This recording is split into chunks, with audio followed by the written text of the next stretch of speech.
This is Daniel, a senior at Earlham College. He grew up in upstate New York, went to Riverside Elementary, attended awkward middle school dances, had pimples in high school, didn't know what he wanted to do, but went to college because that's what you do, took a few classes, decided he wanted to be a writer, is halfway through his thesis, it's going pretty well, just sent off his first job application and has generalized anxiety disorder.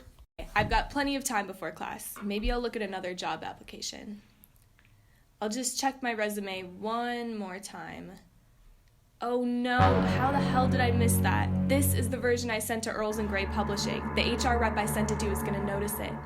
Because they're gonna notice it, I'm gonna look unprofessional. And because they'll think I'm unprofessional, they'll never give me an interview. And because they'll never give me an interview, I'll never get a job. And because I'll never get a job, I'll never be successful.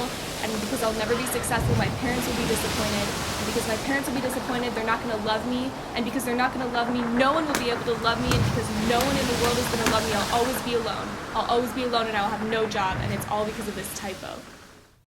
By this time, Daniel was sweating profusely and class was starting. As it was not uncommon for Daniel to end up sweating profusely, he had prepared by putting pads on the inside of his shirt. It had taken him a while to find this solution, and when he finally had, at the end of high school, he never went another day without them.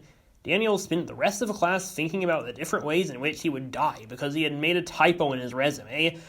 Thus, no one would ever love him, and he would never have a job. He barely heard any of the lecture, and soon found himself sitting again in an empty classroom. He did the only thing he could do. He called Kate. Daniel, you have no idea. I'm awful. I can't do anything, and it's driving me crazy. But yeah, anyway, how are you? I made a mistake on my resume and I'm gonna die of HIV, and then a garbage man will put me in a dumpster and they're gonna find my body 10 years later in a landfill. Whoa. Where is the HIV coming from? Does that have something to do with Esther and what happened in high school? I mean, that first sexual experience was really traumatizing. I don't know if I felt it then, but I think it's part of what caused my anxiety. I went home and told my mom everything. Can you imagine explaining everything to my anxious mom? I don't really want to talk about it again. No, I understand, and I'm sorry that happened, Daniel.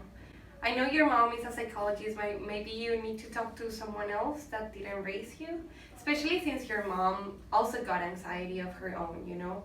And I don't know whether that was enough processing for you to really address what happened. Thanks. Maybe, yeah. How's school going? I want to hear about you. Well, I just finished my essay, but first I went through hell, and I mean it hell, Daniel. I was trying to write it, but my body felt awful, and then I tried to find a font, but none of them looked right, and then it was so frustrating, and all what I could do was to cry, and then I couldn't even see my computer screen because I was crying, and then I just fell out the chair, like right there next to my desk, and I just cried, and I laughed on the floor. I swear, it was so, like if someone would have walked in, they would have thought that I had a heart attack in my chair. Then I got tired of it, I got up and I washed my face and I wrote the rest of my resume. But it was hell, I tell you, hell. But yeah, Daniel, aren't we something? This is something awful, isn't it? Yeah, that is awful. I even soaked my sweat pads during class. This is ridiculous. Think how ridiculous it would be if people knew that I sweat enough each day to fill 2 maxi pads. Do you think they know that people use them for that? I mean, it can't be just you, right? Yeah, I got that idea from a blog about anxiety. It was crazy. I tried so many things before I found them. I mean, people thought I was emo in high school for wearing so much black, but I literally just did it so people couldn't tell how much I was sweating. Man, I can't believe that one typo set me off like that. I mean, I can believe it. It happens a lot, but it still feels so real. I could even see the paper headlines announcing my death. Kate, thanks for picking up. No problem. You know that I'm always here for you. Yeah, thanks. Anyway, how is your creative writing class going? It's pretty good. We just started a section on sonnets. I have to write 2 for next week. I wrote a sonnet in high school. It was awful. I hope yours is better. Yeah, I don't know. It's not my favorite writing style. Maybe I'll write one about my anxiety. Maybe. It always helped to call Kate. They both had anxiety and understood each other. It didn't make it go away, but it made it bearable for the time being, and Daniel knew that a lot of the time that was all you got. Daniel spent a lot of time searching for the origins of his anxiety. As he grew older, he realized more and more that no matter its origins, his anxiety was part of his life, and he needed to focus on his present.